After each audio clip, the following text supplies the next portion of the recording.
حضرت عمر فاروق رضی اللہ تعالی عنہ کی زندگی کا ہر پنا ایک سبق ہے۔ یہ کہانی ان کے انصاف اور ذمہ داری کی ایسی مثال ہے جو صدیوں سے دلوں کو گرما دیتی ہے۔ انصاف کا سورج، حضرت عمر رضی اللہ تعالی عنہ اور وہ سرد رات۔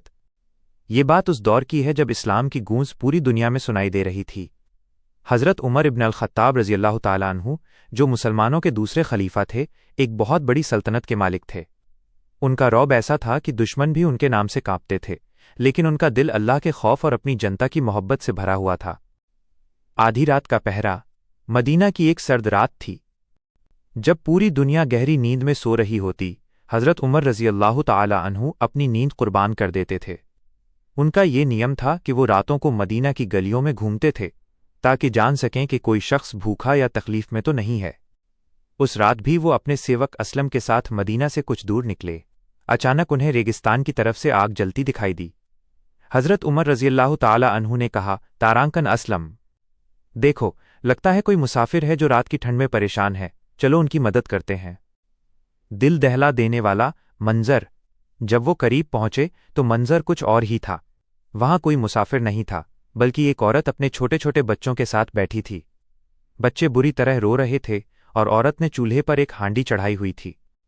حضرت عمر رضی اللہ تعالی عنہ نے پاس جا کر سلام کیا اور پوچھا، تارانکن، اے اللہ کی بندی، یہ بچے اس طرح کیوں رو رہے ہیں؟ عورت نے بے بسی سے کہا، یہ بھوک کی وجہ سے رو رہے ہیں۔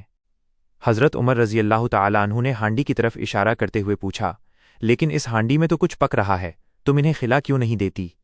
اس عورت کی آنکھوں میں آنسو آ گئے۔ اس نے کہا، اے مسافر، اس ہانڈی میں کھانا نہیں، صرف پانی اور کنکڑ ہیں۔ میں تو بس بچوں کو بہلا رہی ہوں کہ ابھی کھانا بن جائے گا تاکہ وہ روتے روتے تھک کر سو جائیں۔ سچ تو یہ ہے کہ میرے گھر میں ایک دانہ بھی نہیں ہے۔ خلیفہ کے خلاف عورت کی شکایت۔ اس عورت کو یہ نہیں پتا تھا کہ اس کے سامنے کھڑا شخص ہی وقت کا بادشاہ ہے۔ اس نے دکھی ہو کر کہا، ہمارے اور عمر کے بیچ اللہ فیصلہ کرے گا۔ وہ خلیفہ بنا بیٹھا ہے اور اسے ہماری خبر تک نہیں۔ حضرت عمر رضی اللہ تعالی عنہ کا دل یہ سن کر کانپ اٹھا۔ انہوں نے کہا، لیکن عمر کو تمہارے حال کا پتہ کیسے چلتا؟ عورت نے جواب دیا، اگر وہ ہماری خبر نہیں رکھ سکتا تو اسے خلیفہ بننے کا حق کس نے دیا؟ ذمہ داری کا بوجھ۔ یہ شبد حضرت عمر رضی اللہ تعالی عنہ کے کلیجے کو چیر گئے۔ وہ فوراً وہاں سے پلٹے اور دوڑتے ہوئے بیت المال، سرکاری خزانہ پہنچے۔ وہاں سے انہوں نے آٹا، گھی، کھجور اور شہد لیا۔ جب انہوں نے وہ بھاری بورا اٹھانا چاہا تو ان کے سیوک اسلم نے آگے بڑھ کر کہا، تارانکن امیر المومنین، یہ بوجھ میں اٹھا لیتا ہوں۔ حضرت عمر رضی اللہ تعالی عنہ نے بھاوک ہو کر کہا، کیا قیامت کے دن تم میرا بوجھ اٹھاؤ گے؟ نہیں، آج اس عورت کا بوجھ مجھے ہی اٹھانے دو، کیونکہ اللہ کے یہاں جواب دہ میں ہوں۔ اپنے ہاتھوں سے سیوا۔ حضرت عمر رضی اللہ تعالی عنہ نے وہ بھاری بورا اپنی پیٹھ پر لادا اور واپس اس جھوپڑی تک پہنچے۔ انہوں نے خود اپنے ہاتھوں سے چولہا پھونکا۔ اسلم کہتے ہیں کہ میں نے دیکھا کہ آگ کا دھواں عمر رضی اللہ تعالی عنہ کی گھنی داڑھی سے نکل رہا تھا۔ جب کھانا تیار ہو گیا تو حضرت عمر رضی اللہ تعالی عنہ نے خود اپنے ہاتھوں سے بچوں کو کھانا کھلایا۔ جو بچے کچھ دیر پہلے بھوک سے بلکھ رہے تھے، اب وہ پیٹ بھر کر مسکرا رہے تھے اور کھیل رہے تھے۔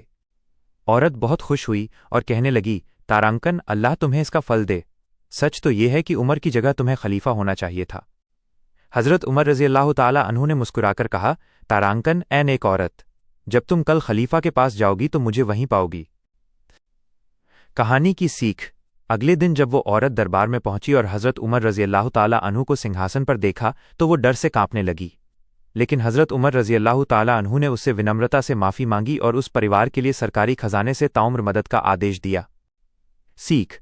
یہ کہانی ہمیں سکھاتی ہے کہ نیترتو کیول ستا کا نام نہیں بلکہ سیوا اور ذمہ داری کا نام ہے۔